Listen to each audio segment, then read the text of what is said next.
It all started with the ballpoint pen that we all know, the crystal pen. We've sold well over 200 billion of them in the more than 70 years. Yeah, wrap your mind around that. And it's been an amazing journey.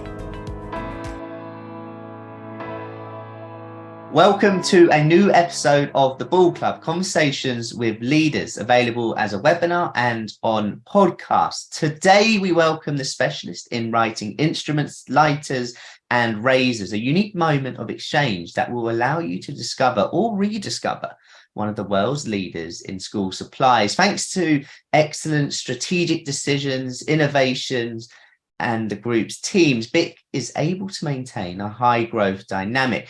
We will review the different pillars of the group in the face of the headwinds, which, it must be said, are quite turbulent and uncertain. And who better to weave the portrait of BiC than its CEO and director with us today, Gonzalve. Gonzalve, how are you?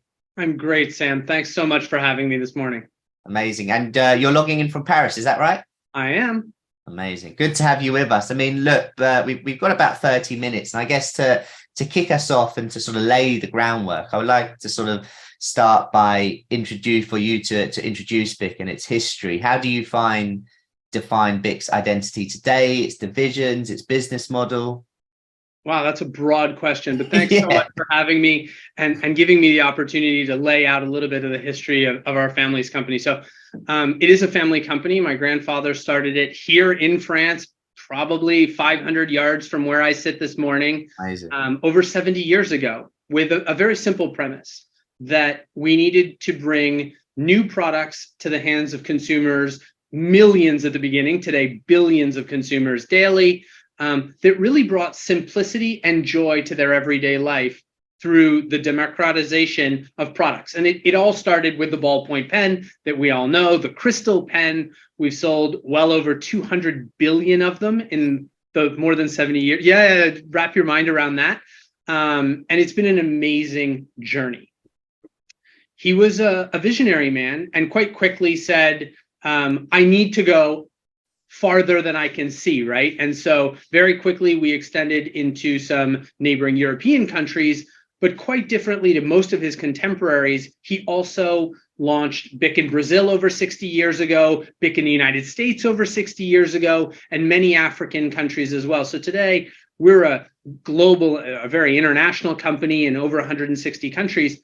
But one of the specificities of BiC is we can say that for many decades. Others are like, yeah, we got into X and Y 10 years ago or 15 years ago. We've been in many of these countries for 40, 50, 60 years. So from a brand recognition perspective and consumer affect for the product, that's a great strength of ours. Fast forward a little bit, we get to the 1970s, and after the resounding success of the BiC pen, and we had launched other pens at that point. Then we got into the lighting business with disposable lighters, and then we started doing the shaving businesses. So both of those are in the 1970s, and since then, every couple of years we add different businesses. So a lot of those were bolts-on, tuck-ins, or partnerships. We'll talk about that a little bit. But today we're a really global organization, business with a brand that spans over 160 countries in those three businesses. But more recently, we've needed to pivot our strategy and pick a new growth vector, and we reframed our three addressable markets and launched our strategy called Horizon. And Horizon is really that new future for BiC. So the first thing we did was reframe the three businesses, and we said stationery or pen, well, that's really about human expression and giving people access to creativity, giving people access to new ways to show themselves to the world. And so we got into the temporary tattoo business, and we got into the digital notebook business, two very exciting acquisitions that we've done recently. In the lighter business, we said, no, that's really about flame for life, because the flame is an essential product in many parts of the world, whether you're in populated New York City and you want to light a candle or do barbecues or many of the things that a lot of us did during the pandemic. But also if you go to a favela in Brazil, you're still going to find BiC lighters, but it's an everyday cooking implement or for boiling water and hygiene. And then in shave, we pivoted to blade excellence. And we said, really, it's about the high quality, because BiC makes some of the most high quality blades and shavers in the world. And we not only wanted to have those with the BiC brand, but we launched a B2B business that I can talk a little bit about later that really is now powering new and nascent brands with our technology into the market. So those three are how we viewed the businesses. And so that's fundamental to Horizon, but we really wanted to bring the consumer back to the middle of BiC, really put it at the center of everything that we do. And as we go forward, we've rekindled our advertising roots. For example, if you go back, I've got trophy cabinets full of advertising awards from the 60s and 70s. And so last year we got together with Snoop Dogg and Martha Stewart in the United States to launch a new and innovative lighting product for that market that did over 10 billion impressions. So we've set the bar high for ourselves. We're really excited about this new BiC and how we're attacking really with force and conviction, but also thoughtfulness and purpose, all of the businesses that we serve. Well, it was a broad question, but an amazing answer. So I'm quite happy I asked it. It's quite I have to say, I mean, when I was sort of doing my research into BiC, because I used the pens in school and I used the razors throughout my whole life as well. It's such a recognizable logo that I think everyone knows about, certainly in the UK anyway, but you mentioned all the other countries that you're in as well. I'd like to dig a little deeper into the sort of school supplies market. How are you all positioned there at the moment?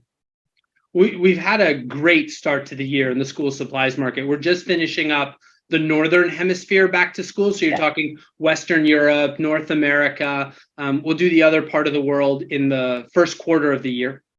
But it's been incredible. We've gained market share in the main countries that we wanted to gain share. If I go back to what I was talking about a second ago, part of Horizon is purposefulness in how we invest in markets. And so we pick markets where we really want to go deep, gain share, grow the business, and others where we may want to retreat a little bit because it's not driving either the profitability metrics that we want or it doesn't have the long-term runway, but whatever. And I have to congratulate the teams, the commercial operations that really have done an incredible job this year of getting out of the gate early and making sure that all the displays were in store so that when because it's really critical to back to school, you go into the store and you find that amazing visibility of the BiC products in the aisles, or the same thing online, because today you have to be an omni-channel player. So here in France, where I am today, we gained market share. The market grew about 2%. We grew 1.4 points, and in the US, we gained 0.5 point of share. So in both cases, we're really starting to move that needle forward, and we'll continue to do that around the world. But it's really about the visibility, having the right products, working with the partners and distributors, and getting consumers in with those attractive offers. Because as you know, we're living in a very difficult inflationary environment. So consumers are going to go in looking for a brand they trust and know, with amazing products at the right price. And BiC really stands for many billions of consumers for value for money in that segment.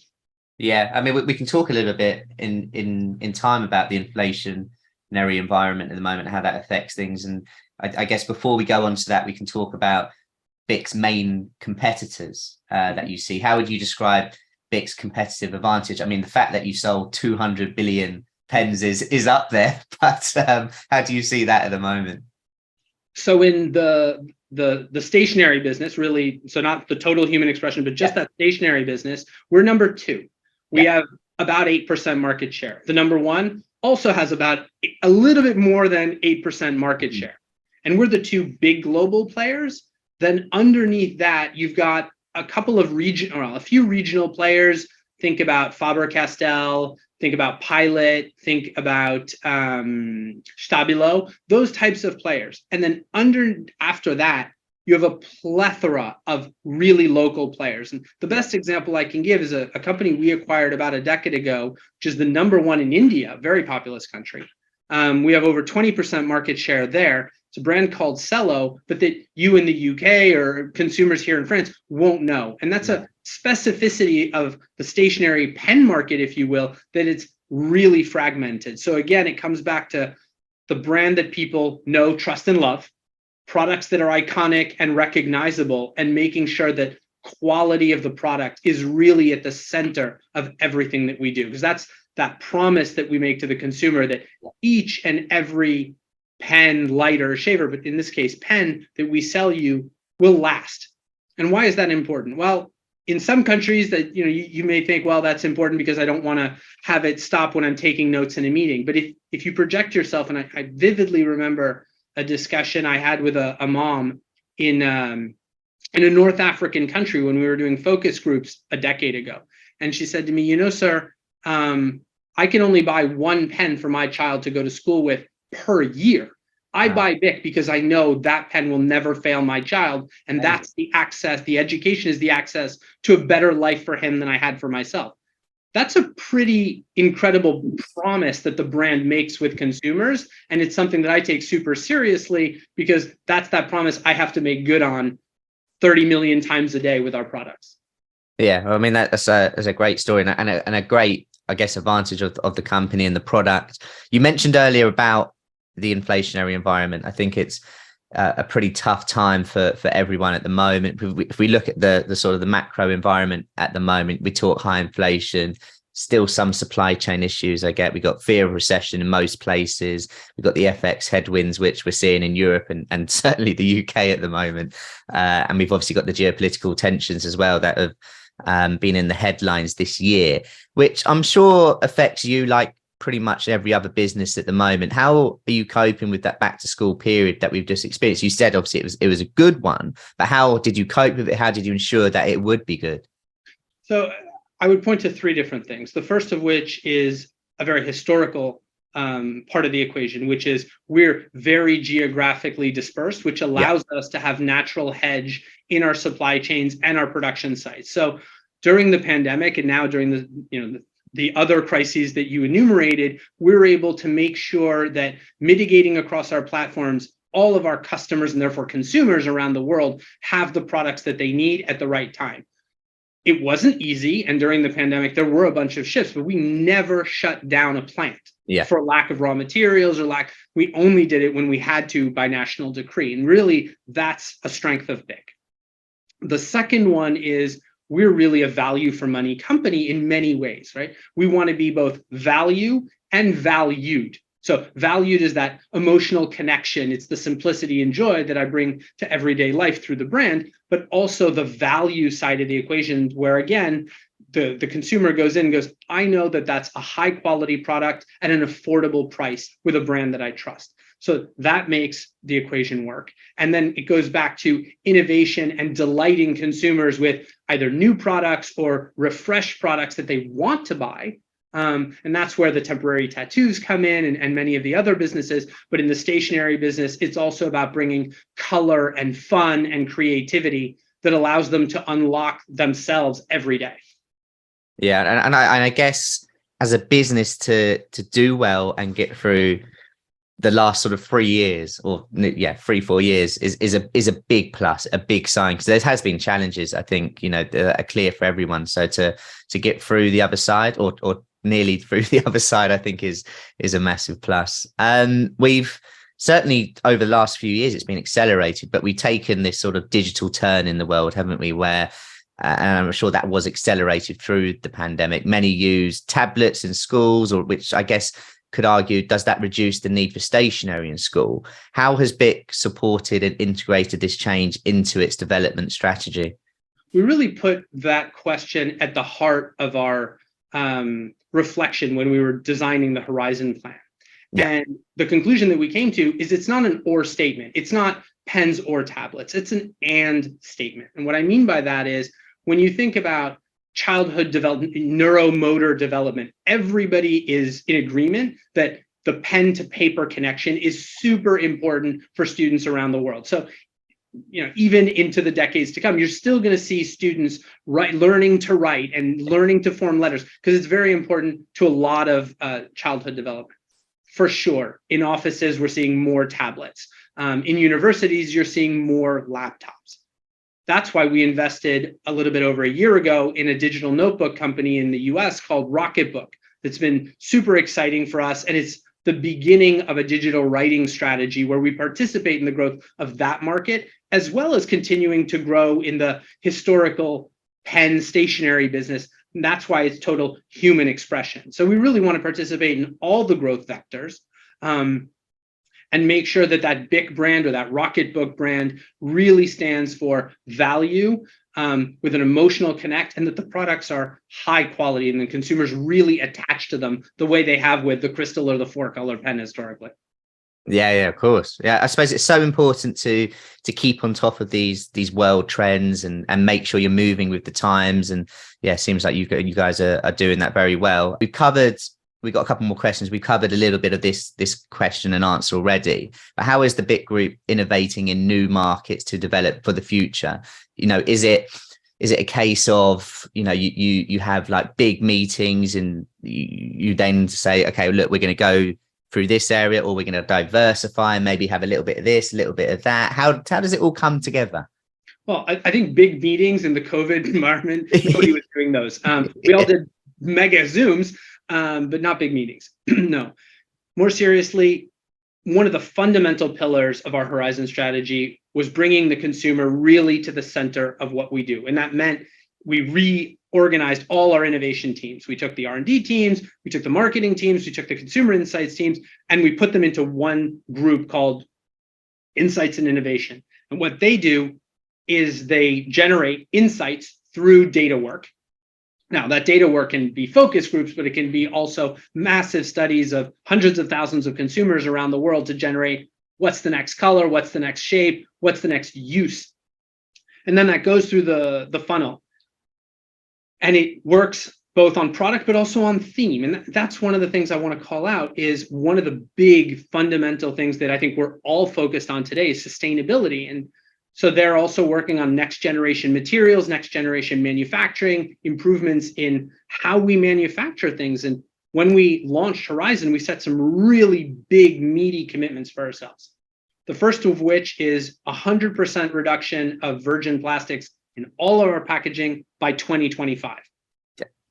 For a company that makes 30 million plus products a day, that's a big, weighty thing to do across all of our factories. But I think it's super important to make that happen quickly, because it's a big step for us on our sustainability journey. And then the second big pillar is 50% reduction of the use of virgin petroleum plastics in all of our products by 2030. So by 2030, we will find a way to use alternative plastics, recycled, recyclable, compostable, and things that we don't know about today in 2022 to make those big leaps in sustainability. And so those two things and many other are at the very heart of our organic innovation platform. Yeah. And there's the inorganic stuff. So we talked a little bit about Rocketbook, which is a really fun acquisition that we did. We also acquired another company called Inkbox that makes temporary tattoos. And so we already had a temporary tattoo business in the form of a brand called Body Mark, which is a temporary tattoo marker. It lasts about 1 to 3 days. And then we found these two amazing brothers in Canada that had built this business. And so what Inkbox is, it's these temporary tattoos that you apply to your skin through a sticker. We've got 10,000 of them, more or less, in catalog. And if you can't find exactly what you want, then there's a custom design engine. We can do like Sam's logo, and we'll ship you one of one tattoo, and then you can put it on your arm or wherever. And that's really interesting. So what we're doing in those innovation streams is really building a string of pearls. And so we're finding little businesses or medium-sized businesses or bigger businesses that fit within the portfolio, all again around that human expression, flame for life, blade excellence strategies. But we could probably go farther afield at some point if we find the right opportunity, but really making sure that we're comfortable with the brand, the distribution, the route to markets makes sense, the manufacturing excellence, the quality are there. Those are the core DNA factors of our company and what we stand for. And I want to make sure that we continue to do that going forward.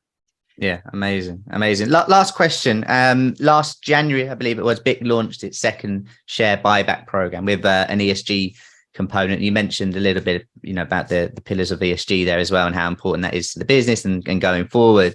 To sort of bring more clarity to our listeners, whether that be via the webinar or the podcast, can you explain to us and them the sort of the functioning and the strategy associated with this share buyback program? Sure. It was really fun because this is innovative for BiC, right? So we want to be at the forefront of things. And this is a great example of where we really were. We're the first ones to do it in Europe. It's all a bit technical, but the nuts and bolts of it is the following. We partnered with Exxon. They go into the market, and like any other share buy program, they're buying shares through the period. So in this particular case, it's a year. And they're trying to deliver an overperformance versus the average. Mm-hmm. That overperformance normally would come to us. What we chose to do is to allocate it to causes. In this case, we worked with an NGO called JPAL.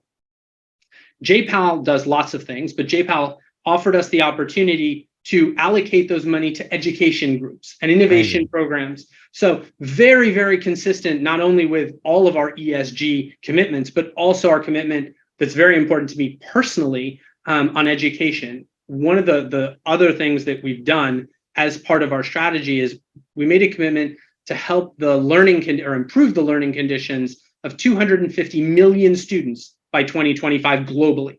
And so there's tons of little projects that allow us to do that. But what we did with JPAL and this share buyback program was something I'm very proud of, and I think the teams are as well.